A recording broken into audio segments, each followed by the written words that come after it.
Oh man, I know I'm a couple days late on this one, guys, but Bryan Alvarez and Dave Meltzer have had yet another lovers' quarrel. It's obvious that Alvarez is getting so sick of this guy. There was a couple of weeks back, or it might have been last week, where Meltzer was they're doing a podcast. Now, typically, if you're doing a big time podcast where you have thousands upon thousands of listeners and people like me who find ways to listen to it, you want to be ready. You want to have a little bit of show prep. When you're doing a show with somebody else, you kind of want to talk over it beforehand, have a little production meeting, even if it's to say, hey, we're just going to shoot from our hip, blah, blah, blah, blah, blah. But these guys do this every week. And Meltzer, this is his job. So you'd think he'd be a little bit more prepared. Nope. Bryan Alvarez goes to ask him about the ratings, and he goes, "I don't have them with me." And the look on Bryan's face is just like, "Ha, this guy. You're the one in charge of this shit, and you don't even have the ratings." And then Dave is like, "Oh, I just got to go to a table and get them." And Bryan's like, "Oh, never mind. I can just pull them up on my fucking computer. I don't have time for your old ass to hobble over to a table." But that's not the lovers' quarrel we're talking about here. This one came after Survivor Series just this past Saturday, and this one's kind of a long one. But listen to these two argue about the Bloodline versus Bloodline feud and where it can go from beyond Survivor Series. And so everybody hits their finish on him. Super kick, kick in the corner, GTS. Roman spears him, pins him. Place goes nuts. Very much felt like a blow-off to all of this, even though it's clearly not. It's not. They're not. This isn't going to blow off for like 5 more years. I know. They got a ways to go. Yeah. But I think they've at least blown off Roman and Solo. I think we can now move on to Jacob Fatu. Well, no, because the big match is still for the Ulafala. That's definitely not a blow-off. Well, he needs. I mean, how could you, here's the thing: who cares? Like, how could you? Dave, the whole thing's been built around that. Yeah, but the you know whole what? thing is built around the Ulafala. You're Why right. do they have it? Dave, So you're right, but here's the problem. They're going to do it. Who could possibly care about Roman and Solo again? Roman has beaten this guy numerous times. Solo just beat him last month. Speared him to death in this match. He killed him. Solo just beat him last month. He just got beat here. Yeah, so they're even. His whole team got beat. The team got beat. Yeah, well, they had to because he lost last month. Listen, they can do it if they want, but nobody's going to care about another Roman Reigns solo match.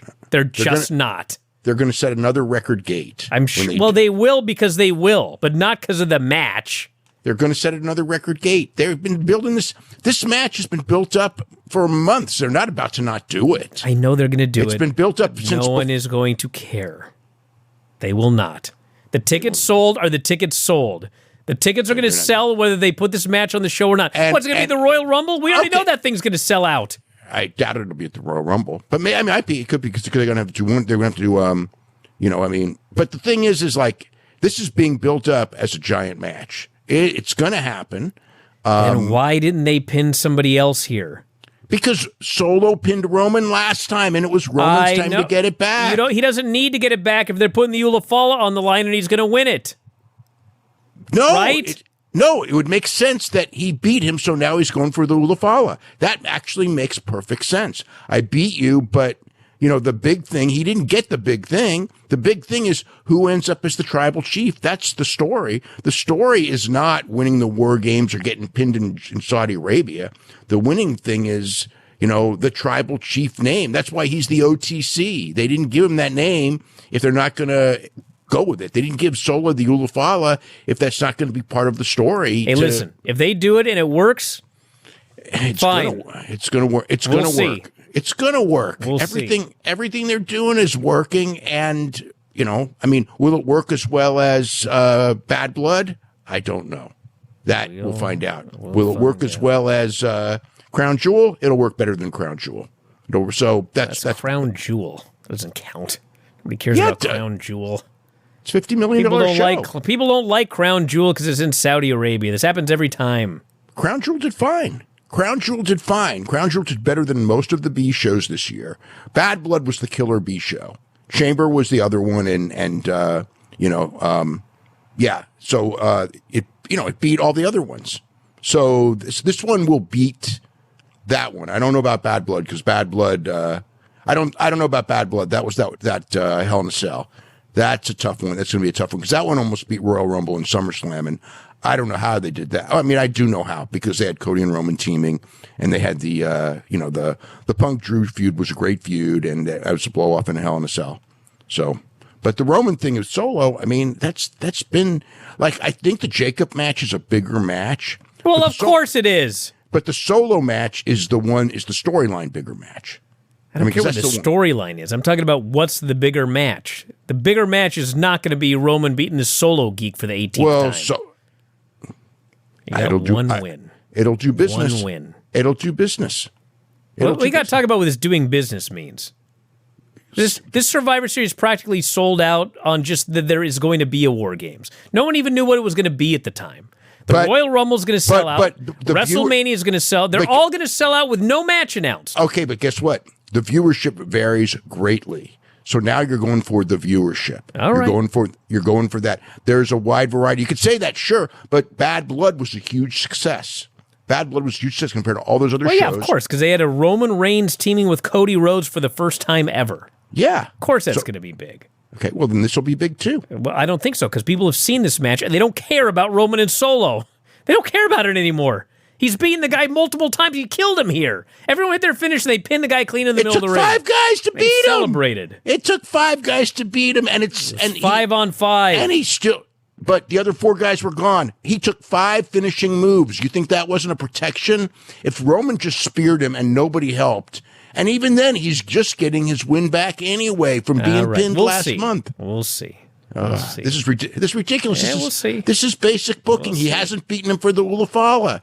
That's the climax of this whole story that they've been building since WrestleMania. Well, I'm aware of that, but if you're going to make that a big match, then maybe you should protect Solo more, as opposed to just beating him and beating him and beating him and giving him one win. One win. Over Roman Reigns. Every single time that Roman and Solo were in the ring, Jacob has saved Solo Sikoa over and over and over again. That's the story, because that's the heat. All right, that's the heat. We'll see how this next one does. Oh, it'll do great. So I have to say that Bryan is mostly right here. Nobody gives a crap about Solo Sikoa. Here's the thing. Right after SummerSlam, when Roman came back, and I've said this before, when Roman and Solo both got back in the ring, face to face for the first time, what happened? Roman Reigns kicked his butt and has continued to kick his butt until the point where Jacob Fatu interferes. We have all known that Roman has this guy's number since day one. They've done nothing, absolutely nothing, to instill in us that Solo Sikoa could possibly have a chance one-on-one with Roman Reigns. Now, to Dave's point, I will say that the Ula Fala and being the tribal chief is the ultimate goal of this storyline. That's what's going to end up being the culmination of it, is who is the ultimate tribal chief. I think personally they could see The Rock come back and he could play the tribal chief for a bit before it gets back to Roman Reigns. But anyway, we also want to talk about this thing of, this is going to draw, the this is going to draw comment. Bryan, once again, is mostly right here. It's getting to the point where all you have to do is say WWE pay-per-view this time in this place, and it's going to sell out now. They are white hot right now. And as much as I hated when it happened, I have to think that them going overseas this past summer is what did it. Because we had WrestleMania, and then we did not get another WWE pay-per-view in the United States until SummerSlam. Or I'll put it this way, we did not get another quote-unquote B show that wasn't one of the big 4 until Bad Blood in Atlanta, and I was at Bad Blood in Atlanta. Ticket prices were sky high. For me and my son to go, after all was said and done, parking and everything, I paid at around $500 for our tickets and parking to sit behind the stage. That's crazy. Anyway, this thought about viewership. Oh, they get the viewership. This did well, and that did well, and Crown Jewel did well. Again, Alvarez is right. Nobody gives a crap about the Crown Jewel and the whatever else, Banana Fana, Faux Fana, during the Riyadh, Hannah, whatever. They could call that goddamn pay-per-view Camel Hump, and nobody would care about it because it's in Saudi Arabia. And nobody in this country gives a two damn craps about what goes on in Saudi Arabia. Then you have the vocal minority who is spouting off constantly about, oh, they're taking blood money. Oh, they're taking blood money. Well, you would take it too if they offered it to you, so shut the fuck up. Okay? You wouldn't care what they did to Jagogi or Muskogee or I'm just an Okie from Muskogee. You would not, Muskogee, let me say it right. You wouldn't give two damn craps about that if the Crown Prince offered you $5 million a show to come over there for, a 3-hour tour. Even though I said they're introducing stuff that you'll never see again, like those big old belts that are sitting over there in Riyadh right now at the WWE Experience. I just hope that once this 5 years is done, I think we got another 3 years worth of shows left. They do 2 shows a year. Okay, give them a big 4. You're not going to give them a WrestleMania. But go ahead and give them the Royal. You've already had a Royal Rumble over there. Give them Money in the Bank. Give them Survivor Series War Games over there. Give them SummerSlam over there. But I'm hoping to God that after this mess is done and they got their money, they're out. We're severing ties. We're not going to sign another contract with you. They've had nothing but problems with the government over there from you not paying us, so we cut your feed off, so you put the damn plane on the ground and keep the plane on the ground and keep people worried. That would have been the straw that broke the, excuse me for saying this, the proverbial camel's back. Oh God, here come the racists coming. I don't give a shit. That's what everybody else in America thinks. Get over yourselves. So Alvarez is right. Nobody gives a crap about the Saudi shows. I don't give a crap about the Saudi shows. So, aside from the Saudi shows, this crap about viewership and viewership and viewership. Dave Meltzer is one of the few reporters in this place that still track how many pay-per-view buys they do. They're going to get views. Who's ever, aside from maybe WrestleMania, the Royal Rumble, the Big Four, aside from the Big Four, they're not going to get that many views. And them going to Netflix isn't going to help things much either. Especially if they go to Netflix full time, because there could be people out there who subscribe to Comcast like I do, and I get Peacock for free. It's included in my bundle. I don't have to pay for Peacock. I have to pay for Netflix. Anyway, but this whole crap of Alvarez, you're getting sick of this old man. You know that you're just waiting for this man to die so that he leaves it all to you in his will and you can take over and do 7 shows a week talking about your UFO conspiracy theories. That's all Alvarez is waiting for, is old man Meltzer to die. Because Dave Meltzer has become just a AEW apologist, ass kissing, and you can tell Alvarez really doesn't agree with all this. I could tell some weeks that Alvarez cannot stand AEW and what they do. It's evident by the sound of his voice. But he's forced to go along with it because they're buddies with Tony Khan, and again, they'll lose their access.